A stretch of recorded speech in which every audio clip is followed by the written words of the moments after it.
Over the last 15 years and countless bad investments, I've been able to get a pretty good overview of what's worth investing in and what you can really use until it breaks down without having to get an annual update. Of course, every photographer needs different equipment. One needs a small discrete camera, the other a huge medium format body. But with this video I try to list in which areas it's really worth to spend a little bit more money to buy something better, so you don't make the same mistakes as I did back then. Well, those weren't mistakes, I learned a lot from them, and I don't want to pretend that it's not pretty fun to buy new equipment. But at one point or another I got annoyed with myself.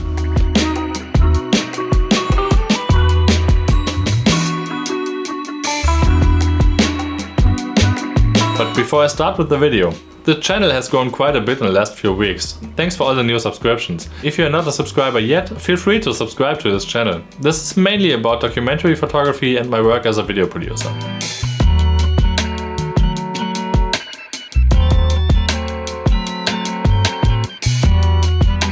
Let's start with one of the biggest misconceptions, which is also fueled by many YouTubers. You don't need a new camera body every year.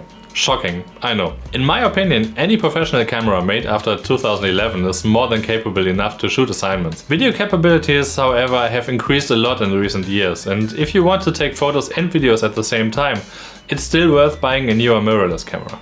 This is where the biggest innovations happen every year. But if it's just photography you're after, an old Canon EOS 5D still works great and delivers professional images. As a photographer, you want to capture moments, and I can understand that you want to capture these moments in the best possible way.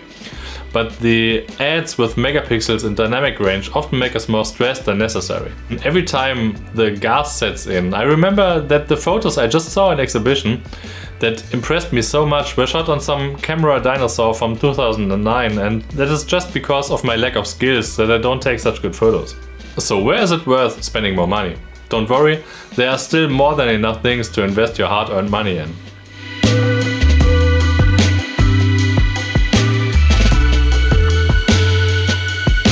Lenses. Even though new AI features and latest sensors can make up for a lot, the better the glass in front of the sensor is, the higher the chance your pictures will look nicer. Here, for example, you can go for the latest perfectly calculated lenses or use some old optics that have a lot of soul. All depending on your taste, but nothing affects your images from the technical side as much as lenses you use. But again, I think it's important to say that you shouldn't exaggerate, especially in the beginning. Only when you're really sure which focal lengths you use for your photography style, it's worth investing in good optics. But if you find that you never use a certain lens, luckily lenses are very stable in value, unlike camera bodies, so you can quickly sell them again for a good price. If you're just starting out and still want to get to know different focal lengths, it can also be worthwhile to invest in a good zoom. However, it's super important to me to mention that I think zooms should be used like fixed focal lengths, especially as a beginner. So set a focal length and use it as if you can't change it. It often happens that you use zooms only to move less around the subject. Mostly the results are worse, and different focal lengths also influence your photo more than just by the cropping.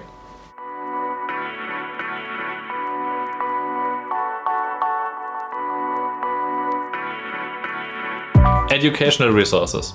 In my eyes, the most important point. Spend your money on exhibitions and books rather than on the latest piece of gear.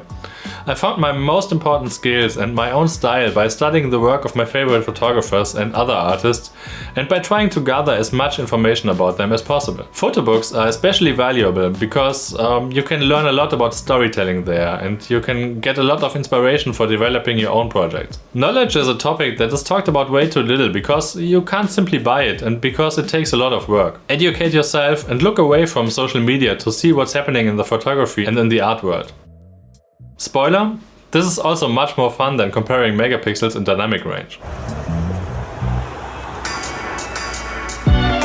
Tripods. By far the most boring and annoying topic, but no matter what you shoot, you will come to the point where you need a tripod.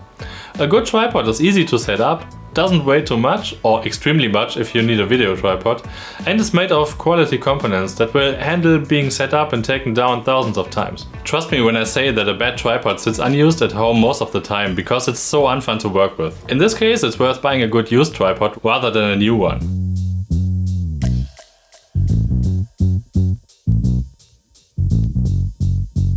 Travel.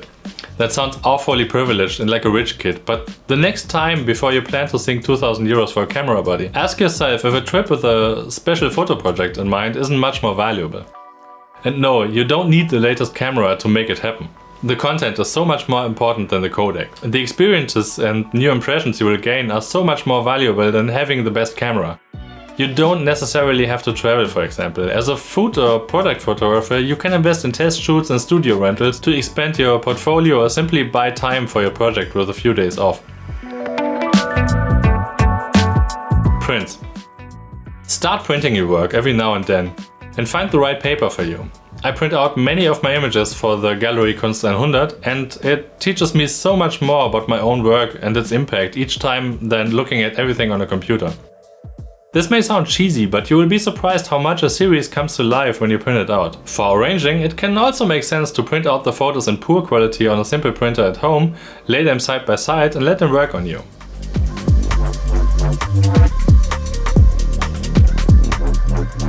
So those are the things where I think it's worth spending a little more money. Of course, everyone is free to update their camera bodies every year, but don't let new gear announcements make you insecure. People still shoot big gigs with older professional cameras. And the more often I buy new technology professionally or work with different cameras, the more unemotional I become about the latest equipment. Basically, the cameras all do the same thing, and it's much more important to find a camera that you can get along with and, best of all, still have fun taking pictures with than to have one more stop-out dynamic range or 3 more megapixels. But now to you. Which equipment do you like to spend more money on? What is important to you? Feel free to write it in the comments. I hope you enjoyed the video. Until next time.